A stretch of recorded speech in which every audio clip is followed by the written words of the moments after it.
Hi guys, இன்றைக்கி நம்ம movie ரிவ்யூவில் ஆனிவர்சரி படத்துடைய ரிவ்யூ தான் பார்க்க போகிறோம். இந்த படம் இப்போ தமிழ் டப்பில் அவைலபிளாக இருக்குது. மறக்காம செக் அவுட் பண்ணி பாருங்கள்.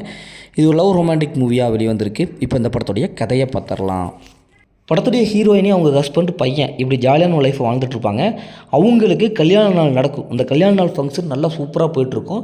ஹீரோயினுடைய பையன் ஒரு பொண்ணை கூப்பிட்டுருவான். இந்த பொண்ணை தான் நான் வந்து லவ் பண்ணுறேன், கல்யாணம் பண்ணிக்க போகிறேன் அப்படின்னு சொல்லிட்டு ஹீரோயின்கிட்ட அறிமுகப்படுத்துவான். ஹீரோயின் அந்த பொண்ணை பார்த்தோன்னே ஷாக் ஆயிடுவான். ஏன்னா அந்த பொண்ணால் ஹீரோயினி ஒரு சம்பவத்தால் பாதிக்கப்பட்டிருப்பாங்க. இப்போ அந்த சம்பவம் என்ன, இறுதியில் ஹீரோயின் அந்த பொண்ணை ஏற்றுக்கிட்டாங்களா இல்லையா, ஹீரோயினியோடைய பையனுக்கு அந்த பொண்ணு கல்யாணம் நடந்ததா இல்லையா, இறுதியில் என்னாச்சு அப்படிங்கிறதா இந்த படத்துடைய கதை. படத்துடைய பாசிட்டிவ் பார்த்தாவே இதில் நடிச்சு எல்லாமே சூப்பராக பர்ஃபார்ம் பண்ணியிருக்காங்க. குறிப்பாக ஹீரோயினுடைய கெமிஸ்ட்ரி நல்லா ஒர்க் அவுட் ஆகிருக்கு.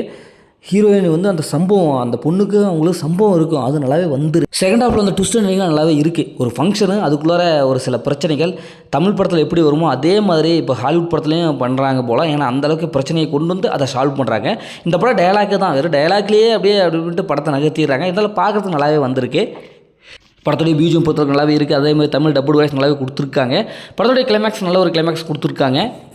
அதேமாதிரி அந்த பையனுக்கு அந்த பொண்ணுக்கு இருக்கிற பாண்டிங் நல்லாவே சொல்லியிருப்பாங்க.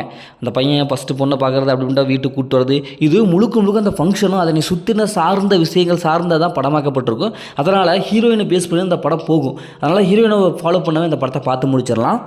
படத்துடைய மைனஸ்ன்னு பார்த்தாவே புள்ளிக்கு பேசிகிட்டே இருக்காங்க, ஓயாமல் டைலாக்காக பேசிகிட்டே இருக்காங்க. ஒரு ஹாலிவுட் படம் பார்த்த அந்த இது மாதிரி அந்த இதை கிடைக்கல. எனக்கு வந்து பயங்கரமான அதிரடியான ஆக்ஷன் மூவி வேணும் அப்படிங்களுக்கு இந்த படம் கண்டிப்பாக செட் ஆகாது.